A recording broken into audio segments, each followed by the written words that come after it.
दोस्तों, अचानक से हर जगह सनसनी फैल जाए।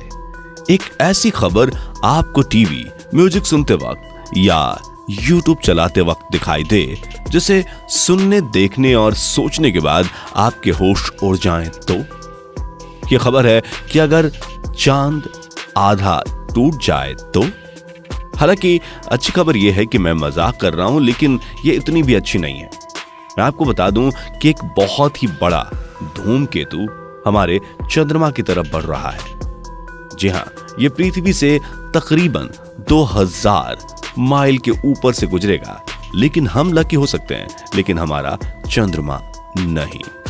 क्या होगा कि अगर चांद टूटकर आधे आधे टुकड़ों में बट जाए और चांद का एक टुकड़ा पृथ्वी पर गिर जाए? क्या आपने सोचा है कि अगर ऐसा हुआ तो क्या होगा? चलिए मैं आपको इस बारे में बताता हूं, लेकिन उससे पहले अगर आपने हमारे चैनल को सब्सक्राइब नहीं किया तो सब्सक्राइब कर लीजिए।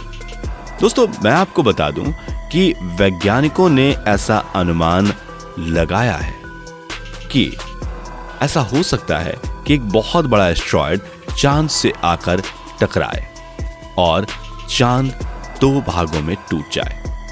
दोस्तों, आपको जानकर हैरानी होगी कि चांद एक ऐसा ऑब्जेक्ट है हमारे लिए जो हमारे पृथ्वी की घूर्णन गति को कंट्रोल करता है। इसकी वजह से समुद्र में ज्वार आते हैं, यानी ये हमारे गुरुत्वाकर्षण को बहुत ज्यादा कंट्रोल करता है और इसी वजह से पृथ्वी थोड़ी सी टिल्ट भी है।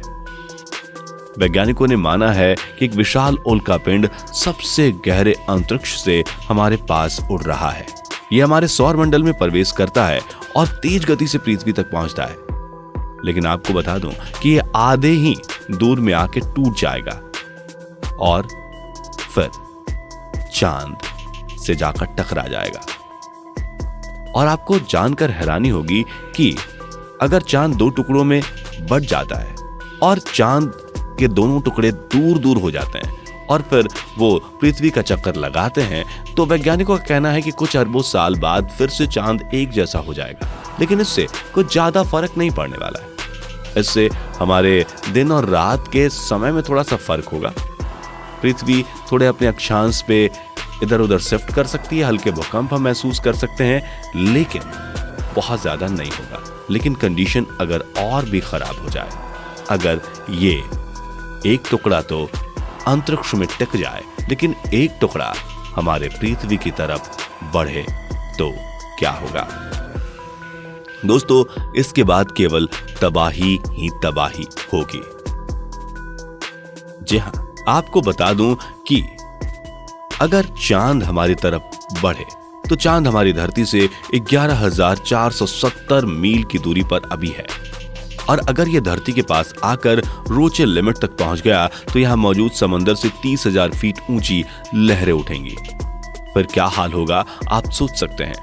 आप देखेंगे कि किस तरह से आग की बरसात होती है, क्योंकि चांद जब हमारे वातावरण में आएगा तो चांद कई भागों में टूटेगा। चांद का आधा हिस्सा हमारे पृथ्वी के वातावरण को खत्म कर देगा और फिर उल्कापात होगा, उल्का की बारिश होगी, यानी आग की बारिश। इसके बाद से हमारे पृथ्वी का वो हिस्सा जिस तरफ चांद गया वो पूरी तरह से नष्ट हो जाएगा और हमारी पृथ्वी पूरी तरह से बर्बादी के कगार पर चली जाएगी।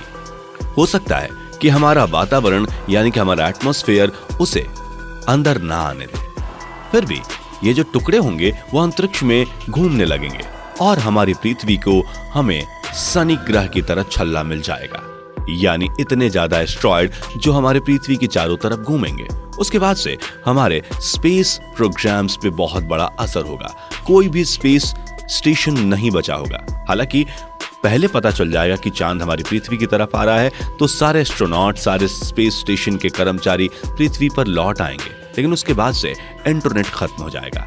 सारे उपग्रह जो पृथ्वी के बहुत करीब उड़ रहे हैं और पृथ्वी का चक्कर लगा रहे हैं वो पूरी तरह से ध्वस्त हो जाएंगे। नेविगेशन सिस्टम से लेकर इंटरनेट सब कुछ पृथ्वी पर बंद हो जाएगा। उसे दोबारा चालू करना एक बहुत बड़ा चैलेंज होगा हमारे साइंटिस्ट के लिए, क्योंकि उस जगह पर घूम रहे होंगे चांद के वो छोटे छोटे टुकड़े जो हमारी पृथ्वी को एक शनि ग्रह जैसा छल्ला दे रहे होंगे।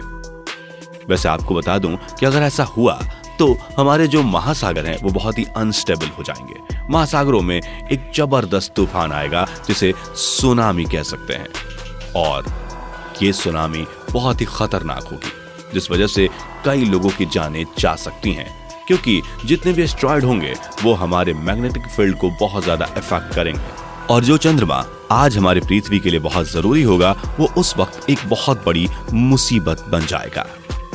दोस्तों, आपको बता दूं कि इस वजह से समुद्री पक्षी, कई मछलियां, समुद्री कछुए और जितने भी तटीय जानवर और समुद्री जीव हैं वो जिंदा नहीं बचेंगे, क्योंकि समुद्र की लहरें इतनी ज्यादा अनस्टेबल होंगी कि समुद्र के आसपास के इलाके पूरी तरह से बर्बाद हो जाएंगे।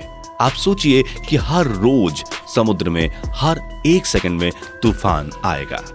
आप जानते हैं हर वक्त जब समुद्र में ज्वार ही होगा तो कैसे होगा। आपको सोच के हैरानी हो जाएगी कि आप बिल्कुल स्टेबल नहीं रह पाएंगे। अगर हम जानवरों की बात करें तो भेड़िए जंगल में चिल्ला चिल्ला के पागल हो जाएंगे, क्योंकि वो भी चांद के मूवमेंट पर ही चिल्लाते हैं, और इतने सारे चांद जब हमारे करीब होंगे तो बहुत खतरनाक असर हो सकता है। दिन अब छोटे हो जाएंगे और इस तरह से साल लंबी हो जाएगी, हमारी उम्र बढ़ जाएगी, क्योंकि आपको पता है चांद ने पृथ्वी का घूर्णन धीमा किया, जिस वजह से 24 घंटे का एक दिन बना। अब पृथ्वी तेजी से घूम रही होगी, रात और सुबह हर किसी की तुलना में पहले आती होगी। पृथ्वी की घूर्णन गति में वृद्धि हुई है और प्रति दिन घंटों की संख्या में ये 15 हो जाएगी। लोग अधिक सोने या अनिद्रा से परेशान रहेंगे। शरीर को इसकी आदत पड़ने के लिए बहुत समय चाहिए होगा, तब तक आपका रूटीन पूरी तरह से बिगड़ जाएगा। दोस्तों, ऐसी बहुत सारी चेंजेस इस वक्त होने लगेंगी।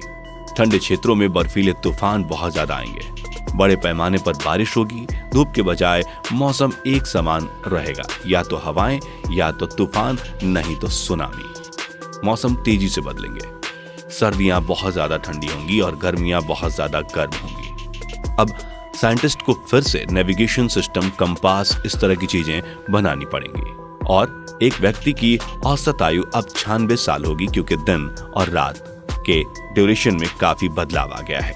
दोस्तों, आपको क्या लगता है अगर ऐसा हुआ तो क्या होगा? आप कमेंट करके मुझे बता सकते हैं। जाते जाते चैनल को सब्सक्राइब करें, बेल आइकन दबा के नोटिफिकेशन ऑन करना ना भूलें।